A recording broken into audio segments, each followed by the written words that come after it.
మాజీ మంత్రి హరీష్ రావుపై ప్రభుత్వ విప్ అద్దంకి దయాకర్ పలు విమర్శలు చేశారు. ఢిల్లీలో బీజేపీ నాయకులను కలుస్తారా లేదా అన్నదానికి హరీష్ రావు నేరుగా సమాధానం చెప్పడం లేదన్నారు. బీఆర్ఎస్ పార్టీకి కేటీఆర్ను నాయకుడిని చేస్తే ఆ పార్టీలో హరీష్ రావు పాత్ర ఏముంటుందని ప్రశ్నించారు.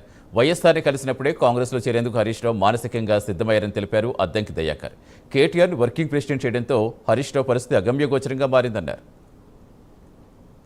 హరీష్ రావు రాజకీయ భాగోతం సీఎం బయట పెట్టడం వల్ల ఇరిటేషన్ తోని ఒక అసహనంతోని మాట్లాడుతున్న మాటలు తన యొక్క స్టేట్ ఆఫ్ మైండ్, తన యొక్క మైండ్ సెట్ లేదా స్టేట్ ఆఫ్ మైండ్ కి ఉదాహరణ.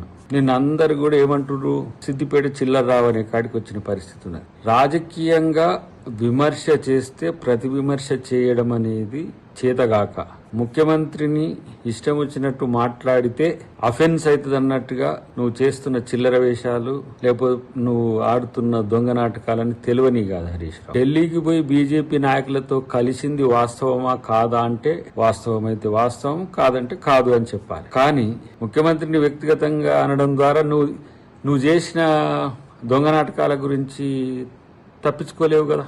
నిజంగా మీ మామ కేటీఆర్ ని ఆ పార్టీకి నాయకుడిని చేసి నీ పాత్ర బీఆర్ఎస్ లో ఏముంది? ఆ రోజునే రాజశేఖర రెడ్డి గారితో సంప్రదించి కాంగ్రెస్ లో జాయిన్ అవ్వడానికి మెంటల్ గా ప్రిపేర్ అయిన నువ్వు, ఎందుకంటే దానికి సాక్ష్యం ఇప్పుడు గూగుల్లో కొట్టినా కూడా రాజశేఖర రెడ్డి గారు నువ్వు కలిసిన బొకే ఇచ్చిన ఫోటో ఉంటది. సో రాజకీయ అవకాశవాదం ఆ రోజు కాంగ్రెస్ తో కలవడం వల్ల మీకు అదృష్టం కలిసి వచ్చింది. 2004 ఎన్నికల్లో ఉన్న పలంగా ఒక 6 మంత్రులు ఇవ్వాల్సి వచ్చింది. హరీష్ రావు